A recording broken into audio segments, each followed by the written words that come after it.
Estimados y estimadas, buenos días, buenas tardes, buenas noches, según cuando me estén escuchando.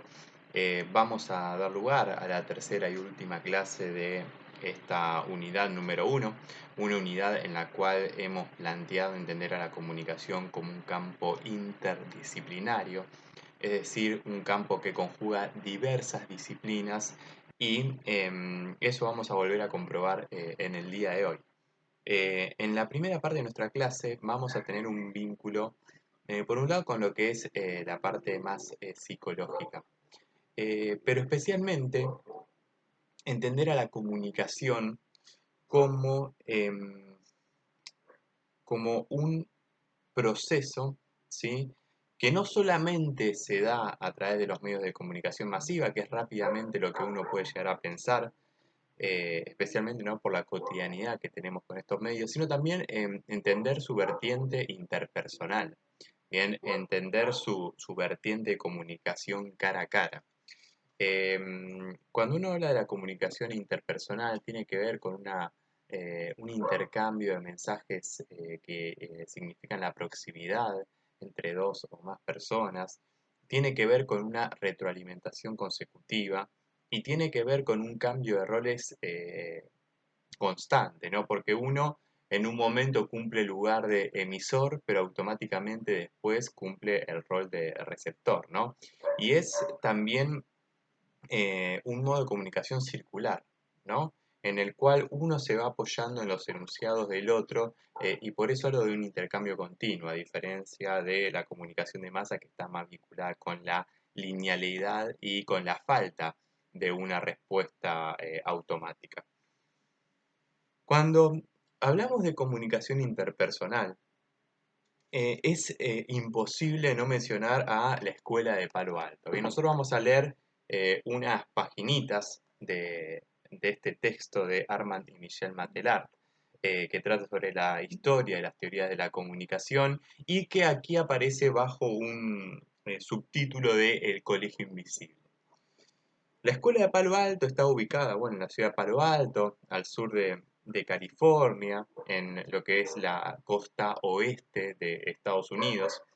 Y se la denomina, o se la denominó Colegio Invisible porque, primero porque es una institución tal vez un poco que está más al margen de la lista académica de Estados Unidos, ¿no? Como uno pensaría, no sé, el MIT, Harvard, cualquier universidad, que ustedes, la Universidad de Chicago, cualquier universidad que hay muchas, bien, bueno, esta universidad, esta escuela de Palo Alto, no tenía ese renombre, ¿no? Y en segundo lugar, porque sus acercamientos teóricos, sus conceptos, van a comenzar a pensarse a partir de la década del 40, pero recién en la década del 80 van a ser eh,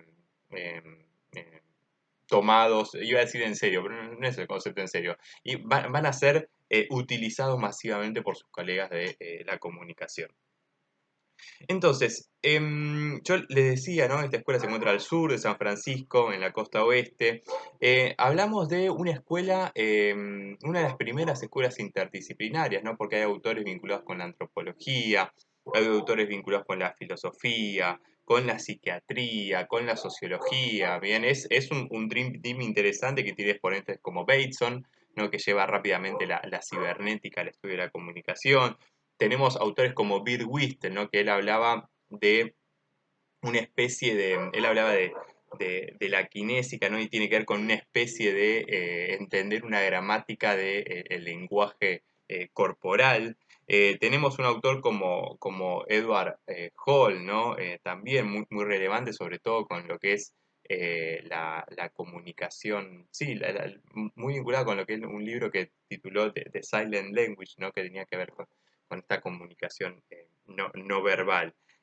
Autores como Goffman, bien un sociólogo que plantea que estamos, cuando nos comunicamos, actuamos diferentes roles. En este momento yo estoy actuando el rol de profesor y ustedes están actuando el rol de estudiantes, bien, y es más, en este momento, como también es audiovisual, su rol de estudiantes es muy diferente al rol de estudiantes dentro de un aula, ¿no? En el aula nos comportamos completamente diferente a como nos estamos comportando en este momento. Y finalmente un autor que vamos a ver en unos minutos, que es Václavic, ¿no? Que Václavic le plantea los axiomas de la comunicación, que un axioma es como una verdad absoluta, y son axiomas que han sido relevantes también para su conceptualización. Esta escuela, bien, la escuela de Palo Alto, rompe con la linealidad de otra teoría que no vamos a ver, que es la teoría matemática de la información, porque dice que, bueno, que la comunicación no es ir de un punto hacia otro, desde un emisor a un receptor, sino que hay esta circularidad. Bien, esta circularidad es propuesta por la teoría cibernética de Wiener, bien, la retoman.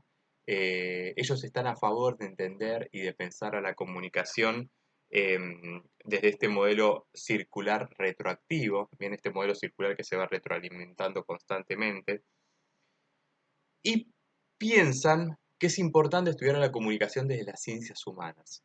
Bien, esto es importante porque en aquel momento, y por eso les decía que que rompían con la teoría matemática, porque había una vertiente más vinculada con la ingeniería, con las ciencias exactas. Bueno, ellos dicen, no, hay que pensarla también desde esta interdisciplinariedad de las ciencias humanas, ¿no? Porque es importante la comprensión, no solamente cómo se transmite a través de un medio tecnológico de información. Entonces, dentro de esto de pensar la comunicación bien, y sigamos el hilo lógico de ellos.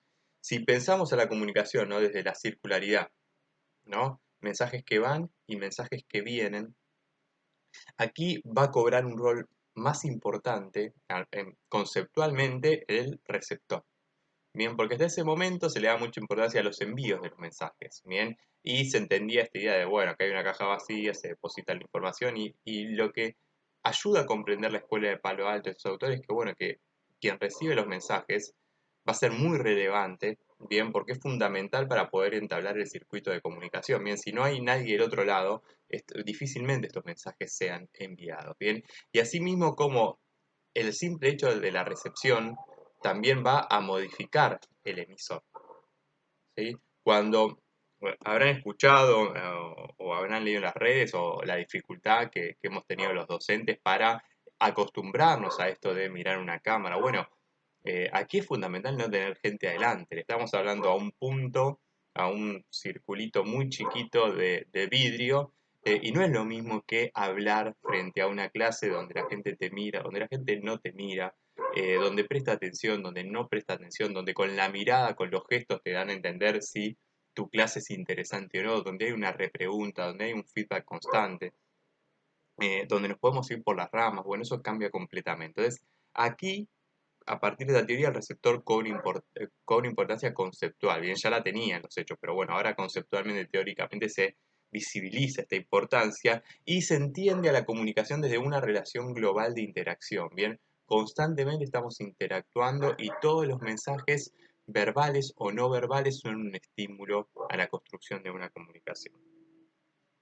Hay tres hipótesis en este sentido de la escuela. La primera de ellas es que la comunicación reside en este proceso de interacción que les comentaba recién, pero también de relación. Bien, cómo es la relación entre las personas que se están comunicando va a afectar la característica de la comunicación. Bien, no sé, si en algún momento nos cruzamos en la universidad o en un espacio académico, seguramente mantendremos la formalidad que nos da ese contexto. Bien, si años después nos cruzamos en la calle, bueno, nuestro modo de vincularnos y comunicarnos será diferente al de un aula.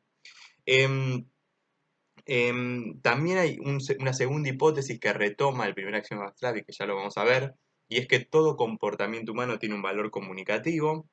Hacemos un paréntesis porque ya vamos con eso. Y finalmente que los trastornos psíquicos reflejan las perturbaciones que existen en la comunicación entre un individuo y su entorno. ¿Bien? ¿Qué significa esto? Que cualquier problema de tipo psicológico, psiquiátrico, allí había algunos autores que eran psiquiatras, digo, todo problema de tipo psicológico, psiquiátrico, tiene que ver con un problema de la comunicación entre el individuo y su entorno. Bien, o sea, ahí ya vamos viendo cómo va cobrando bien relevancia todo todo este armazón teórico diferente al de la comunicación de masas. Aquí es donde se le comienza a dar importancia al lenguaje no verbal, a las miradas, a los espacios, ¿bien? Em, Edward Hall trabaja justamente toda la importancia que tienen los espacios al momento de comunicarnos, cómo cada cultura tiene también su modo de comunicarse y expresarse. Digo, eso me parece bastante relevante. Y un segundo texto que vamos a ver, bien, para acompañar, porque en parte es una fuente primaria, bien, Arman y Michel Matelan nos cuentan sobre, pero un texto que se lee mucho en la carrera de comunicación es justamente estos axiomas de Václavic, ¿no? Los axiomas de la comunicación. Como les decía antes, pensar, pensar un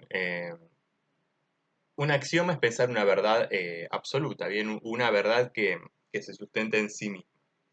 Y son 5 axiomas que los vamos a explicar. El primer axioma es que no es posible no comunicarse. Bien, esto, dicho de otro modo, es que siempre nos estamos comunicando. Bien, porque no es posible no comunicarse con el resto. ¿Cuál es la explicación? Bien, yo les voy a pedir que se acuerden el axioma de memoria, pero también les voy a pedir que sepan explicarlos.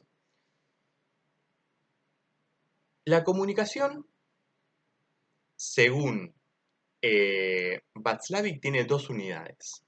Bien, por un lado, los mensajes, bien, yo ahora estoy enviando mensajes uno atrás del otro, pero por otro lado, el comportamiento, bien, hasta ese momento no se había planteado esto, el comportamiento forma parte de la comunicación, bien. Entonces, puede ocurrir que yo no esté enviando un mensaje, de repente me quedo callado, no sé, me quedo mirando, me cuelgo, lo que sea, no estoy enviando un mensaje. Bueno, ahí hay un silencio, ahí no hay mensajes. Pero lo que no existe es la no conducta. Bien, siempre hay una conducta, siempre nos estamos comportando. Y como siempre nos estamos comportando, y como el comportamiento es una de las 2 unidades de la comunicación, bien, siempre nos estamos comunicando, por lo tanto no es posible no comunicarse. Si yo me quedo callado, si me quedo mirando el techo, si me pongo en una clase me pongo a chatear, estoy comunicando algo. Bien, no sé, desinterés, aburrimiento, bien, enojo, fastidio. Bien, pero siempre a través de la conducta hay un comportamiento. Bien, ir perfumado es un comportamiento y es un modo de comunicar algo. Axioma número 2. Bien, axioma número 2. Toda comunicación tiene un aspecto de contenido y un aspecto relacional, tales que el segundo clasifica al primero y es por ende una metacomunicación. Bien, así, de memoria. Bien, toda comunicación tiene un aspecto de contenido y un aspecto relacional, tales que el segundo clasifica al primero y es por ende una metacomunicación. Bien, ¿qué significa esto? Esto significa, bien, eh, que el contenido puede ser el mismo, ¿bien? Pero el aspecto relacional puede cambiar. Bien, entonces yo les puedo preguntar si esto se entiende. Bien, ¿se entiende lo que estoy planteando? ¿Se entiende lo que estoy planteando? Bien, fíjense, el contenido es el mismo. ¿Se entiende lo que estoy planteando? ¿Se entiende lo que estoy planteando? Entonces, fíjense cómo el contenido, el aspecto de contenido, en los 2 mensajes es exactamente el mismo, pero lo que cambia es es el aspecto relacional. ¿Bien? Un modo más amable, un modo más tierno, más paternal, fraternal. En cambio el otro, un tono, un aspecto relacional más enojado. Como cambia el aspecto relacional, bien, se termina modificando el aspecto de contenido del mensaje. ¿Sí? Digo, eso me parece un gran hallazgo de los axiomas de Václavic. El axioma número 3 plantea que la naturaleza de una relación depende de la puntuación de la secuencia de comunicación entre los comunicantes. Bien, esto lo que plantea es un axioma sobre una relación, es cómo comprender una relación, cómo entender una relación entre 2 personas. Bien, porque depende de dónde se comienza a puntuar la secuencia de comunicación y bueno, va a tener diferente comprensión. Bien, la naturaleza va a ser diferente. tiene que ver con los puntos de vista, ¿sí? Y este axioma está muy vinculado a los conflictos en la comunicación. Muchas veces cuando se estudia la comunicación o cuando se estudia desde los aciertos. Y no se estudiaba desde los problemas, digo, hay un montón de problemas de comunicación. Ahora que estamos todos en la virtualidad y los chats, hay un montón de problemas de comprensión de qué es lo que uno está queriendo decir. Y este axioma tiene que ver justamente con los problemas en la comunicación, los problemas que están vinculados también con cómo se puntúa, los puntos de vista. Entonces allí lo que marca eh, Václavic da un ejemplo de una pareja, ¿no? Entonces la pareja es un hombre y una mujer, eso es un poco sexista hoy en día el ejemplo, pero básicamente es que hay un conflicto, ¿no? La mujer le reclama al hombre ser más cariñoso y el hombre lo que hace es encerrarse, ¿bien? Entonces fíjense cómo podemos puntuar, ¿bien? Si la mujer le reclama al hombre, el hombre se encierra, sería la consecuencia. Entonces la mujer vuelve a reclamarle que sea más cariñoso y se vuelve a encerrar. Bien, si uno comienza a puntuar desde que la mujer le reclama, y bueno, la naturaleza es que ella va a ser muy molesta, muy fastidiosa, lo va a molestar mucho. Y uno diría, uy, qué pesada, ¿no? Sí, sí, viste, la verdad, pesadísima. En cambio, si uno comienza a puntuar desde el otro lado, el reclamo de la mujer es la consecuencia. Bien, él es una persona fría, retraída, entonces ella le dice, bueno, sea un poco más demostrativo, y él es retraído y ella, bien. Si uno comienza a puntuar de que él es retraído, que es muy cerrado, que es un robot, eh, bueno, digo, la naturaleza de una relación es comprendida desde el otro lado, desde un punto de vista. En la primera, en la cursada anterior, vimos la película Historia de un matrimonio que parece que está muy bien lograda. Y hay una parte en la cual hay una discusión en Historia de un matrimonio, es un escenón desde mi punto de vista, eh, en la cual ellos están ahí y se ponen a discutir en la casa de él, que se mudó recientemente para estar cerca de su ex y de su hijo. Y comienzan a discutir de tal modo que en un momento uno no sabe bien quién tiene, o sea, entiende a los dos. Y también ve cómo están marcadas las dos posiciones. Y se entiende esto también, está tan bien logrado que llega un momento en que ni ellos están entendiendo bien que están discutiendo y se dan cuenta que el otro, ¿no? Tiene motivos para estar así de enojada. De hecho, terminan los llorando, abrazados. Em, bueno, me parece un gran ejemplo de esto, de cómo los puntos de vista influyen. El cuarto axioma es un axioma más largo, es un axioma que tal vez yo no les voy a pedir que se lo sepan de memoria, pero si quieren hacer el esfuerzo, ya que son jovencitas y jovencitos, y es que los seres humanos se comunican tanto digital como analógicamente. El lenguaje digital posee una sintaxis eh, sumamente poderosa, bien, es una sintaxis compleja. En cambio, la semántica no cuenta con esta sintaxis, pero sí cuenta con la semántica, ¿no? Para comprender la relación.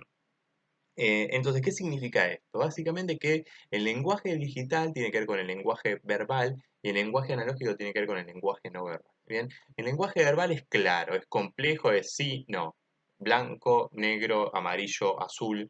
Bien, ¿cómo explicamos el color azul en palabras sin decir, mira, ese es el color azul? No se puede poner, es difícil explicar el color en palabras. Prueben de buscar en la Real Academia cómo se explica los colores, ¿no? Bueno, eh, amarillo, decimos amarillo y sabemos de qué estamos hablando. Ahora, el lenguaje no verbal nos da toda una semántica que nos permite complementar ese lenguaje verbal. Expliquen el color amarillo con el lenguaje no verbal, ¿no? Decimos amarillo, ¿sí? Y ahí se entiende. En cambio, ¿cómo hacemos con el lenguaje no verbal para explicar el color amarillo, para señalar el color amarillo? Bueno, digo, este es el complemento que hay entre los lenguajes, se complementan. Bien, maneja la sintaxis y otro maneja la semántica. Y es interesante que ahí toma unos recursos de la biología, aquí vemos también esta interdisciplinariedad y también el modo de jugar con los descubrimientos de otras ciencias, y que él dice, pensemos en el lenguaje digital, en el lenguaje verbal, como el sistema nervioso. Bien, la unidad del sistema nervioso son las neuronas. ¿Y cómo es la comunicación entre neuronas? Bien, a través de una transmisión eléctrica que se llama la sinapsis. Bien, o hay sinapsis o no hay sinapsis. No hay casi sinapsis. ¿Hay o no hay?